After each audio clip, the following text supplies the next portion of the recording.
Dear students, welcome to the classes of our A Academy. Today we are studying ratio analysis accounting ratios और आज पढ़ेंगे हम proprietary ratio. Proprietary ratio show the relationship between proprietors funds and total assets. Proprietor का पैसा और total asset में क्या relation है। ये टाइम्स में, ये प्योर रेशियो में आता है, 100 मल्टीप्लाई करेंगे तो परसेंटेज में आ जाएगा। तो इसका कंप्यूटेशन का फॉर्मूला होता है proprietary ratio is computed as follows. Proprietary ratio is equal to proprietors funds और शेयर होल्डर्स फंड्स और इक्विटी या equity shareholders funds divided by total assets. Total asset से मालिक का पैसा कितना है, उधार का, बाकी उधार का है। अगर मालिक का 70% है, 30% उधार का है। तो proprietary ratio is relationship between proprietary funds, that is shareholders funds और equity to total assets. The formula is proprietary ratio is equal to proprietors funds or shareholders funds or equity upon total assets. Shareholders funds or equity upon total assets. Expression of proprietary ratio. Proprietary ratio का expression क्या है? Proprietary ratio may be expressed either in pure ratio 7:1, 0.7:1 और आज a percentage into 100 कर देंगे तो percentage आ जाएगा। Suppose proprietors funds of a company are 12 lakh against total asset of 16 lakh. 16 lakh अगर टोटल एसेट है, 12 लाख प्रोप्राइटर का फंड है, then proprietary ratio may be expressed as proprietary ratio as a pure ratio shareholders funds upon total assets into 100। Pure ratio करेंगे तो 12 lakh by 16 lakh 0.75:1, ये pure ratio. और इसमें अगर हम 100 मल्टीप्लाई कर देंगे इसी रेशियो में, proprietary ratio as a pure ratio 0.75:1, denominator हमेशा 1 करेंगे, न्यूमरेटर पॉइंट्स में आ जाएगा, या 3:1, डेनोमिनेटर हमेशा 1 करेंगे, आएगा। Then proprietary ratio as percentage में अगर निकालना होगा तो shareholders funds by total assets into 100, that is 12 lakh by 16 lakh into 100, that is equal to 75%। तो proprietors funds is computed by following either liability side approach और asset side approach. Liability side approach या asset side approach, किसी एक को follow करके हम कर सकते हैं। तो लायबिलिटी साइड अप्रोच के लायबिलिटी साइड में कैसे निकालेंगे ना, share capital, equity preference India में दोनों लेते हैं, देन रिजर्व एंड सरप्लस यानी एक्यूमुलेटेड प्रॉफिट। एसेट साइड से करेंगे तो non current asset, fixed asset plus working capital, यानी करेंट एसेट से करेंट लायबिलिटी माइनस कर लेंगे और नॉन करेंट लायबिलिटी माइनस कर लेंगे, तो वो भी आ जाएगा share holders funds. Working capital कर दिया ना, करेंट एसेट से करेंट लायबिलिटी, यानी एसेट साइड का टोटल से फिक्टिशियस एसेट को छोड़ के, तो हमारा लायबिलिटी साइड में जो टोटल लायबिलिटी है, करेंट और नॉन करेंट दोनों को माइनस करेंगे तो शेयर होल्डर्स फंड्स आ जाएगा। इट शुड बी केप्ट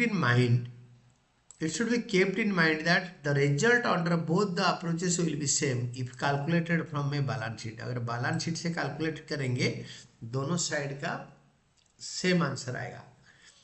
तो नॉन करेंट एसेट क्या होता है ना, property, plant and equipment, intangible assets, non current investments, long term loans and advances.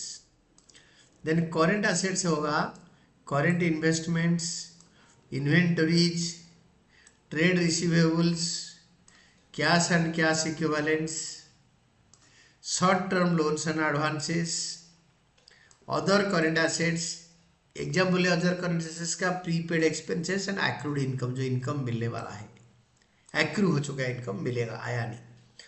And current liability जो होता है short term borrowings, trade payables, other current liabilities and short term provisions. Non current liability होता है long term borrowings and long term provisions. ये हो गया आपके। Then total asset होता है non current asset plus current assets, और non current asset और करंट एसेट। और नॉन करंट एसेट्स होता है property plant and equipment plus intangible assets plus non current investments plus long term loans and advances plus current assets. Current asset होता है current investment, inventories including spares parts and loose tools, इसको include करके होता है। Inventory में हम क्या करते हैं ना, करंट रेशियो निकालने के टाइम पे इन्वेंट्री में spare parts and loose tools minus कर देते हैं, वो माइनस नहीं हुआ, उसको इंक्लूड करते हैं। Then comes your trade receivable, cash and cash equivalents, short term loans and advances and other current assets. Then note में हम देखेंगे in the question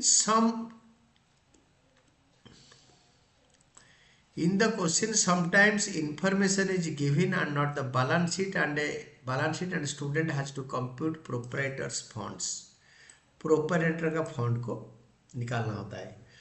Students should note that in such questions proprietor's funds computed by two methods may not be same, दोनों method में equal नहीं आएगा। In such situations student will have to use only one of the two methods to compute proprietors funds, that is best applied on given information. जो information मिला है उसमें best possible way में निकालने के लिए कोशिश करेंगे। ऑब्जेक्टिव एंड सिग्निफिकेंस, ये प्रोप्राइटर रेशियो का ऑब्जेक्टिव उद्देश्य क्या है, सिग्निफिकेंस क्या है। The objective of computing this ratio is to measure the preparation of total assets financed by proprietor fund। Total asset से प्रोप्राइटर कितना फाइनेंस कर रखा है। 100 रुपये का एसेट से सपोज 70 रुपये 70 रुपीज प्रोप्राइटर दे रखा है, बाकी long term loan short term loan से लिया हुआ है। लॉन्ग टर्म बोरोइंग्स में अगर 30% 20% लिया है, 10% शॉर्ट टर्म बोरोइंग से लिया होगा करंट लायबिलिटी से। The ratio is important for unsecured lenders and creditors as they can ascertain shareholders' funds invested in total assets employed in the firm and thus safety margin available to them। अगर share holder ज़्यादा पैसे लगाए होंगे तो short term borrowing वाले जो हमें short term lender जो अनसिक्योर्ड लोन और क्रेडिटर वगैरह होते हैं वो शॉर्ट टर्म के लिए पैसे देते हैं, उनको ज़्यादा मार्जिन मिलेगा, वो they will be more safer कि हाँ ओनर तो 90% लगा रखा है, 10% बाहर वालों का पैसा है, तो business is more secure and इनको ज़्यादा बैंडविड्थ मिलेगा क्रेडिट देने के लिए शॉर्ट टर्म लेंडर्स को या लॉन्ग टर्म लेंडर्स को। A high proprietary ratio means adequate safety for unsecured lenders and creditors.